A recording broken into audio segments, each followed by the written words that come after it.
In the shadowy streets of Liverpool, where fog clings to cobblestones and history whispers through alleyways, strange things have always seemed to happen.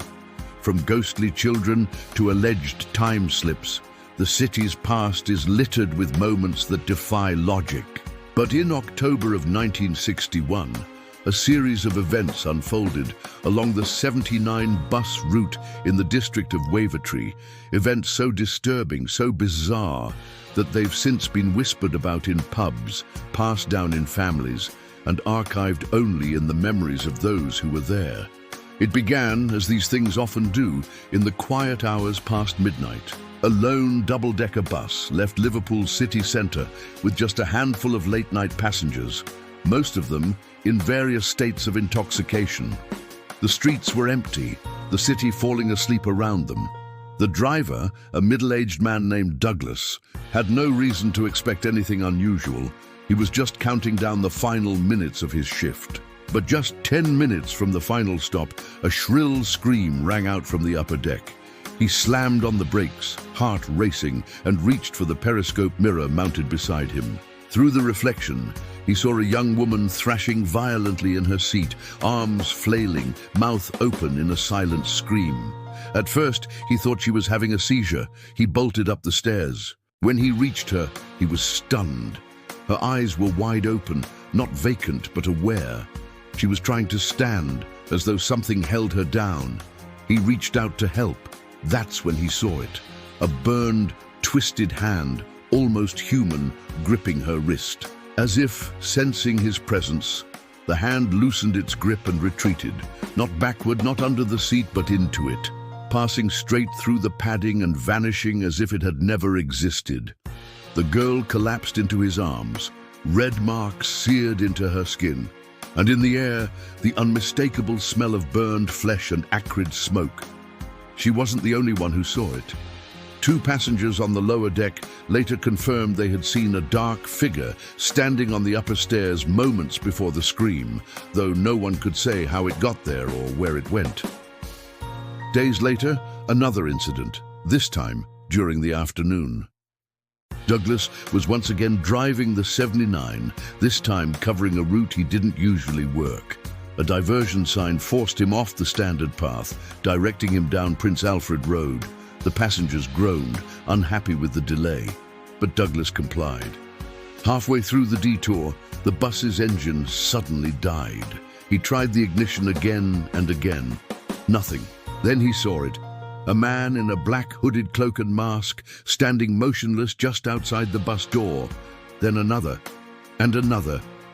Within seconds, 9 figures surrounded the bus, each identical in dress, each utterly still. Then, impossibly, the first figure appeared inside the bus, next to the driver's seat, though the door had never opened. The figure raised a hand and gestured silently. Douglas, against every instinct, sat back down. His limbs no longer responded, and then darkness. Passengers later described a kind of fog descending over their minds. Voices that weren't quite voices, cold fingers brushing skin, and then nothing, except for one. A 16-year-old girl hiding behind a seat bolted for the rear door. Whether by instinct or luck, she escaped. She ran until her lungs burned, eventually spotting a police officer on foot patrol. Together, they returned to the bus. The figures were gone. The passengers and driver sat motionless in their seats, eyes open but empty. One by one, the officer brought them back to awareness. None could recall exactly what had happened, but all of them described the same thing: cloaked figures, smooth black masks, and a presence that felt not evil, but wrong. When Douglas mentioned the road sign that diverted him, authorities investigated. There was no sign, no roadwork, nothing to justify the detour. So what did happen that day in Wavertree? Some say it was an elaborate prank. Others believe it was a shared hallucination triggered by stress or even some environmental factor. But others aren't so sure. And this wasn't an isolated event. Liverpool has long been a magnet for the strange.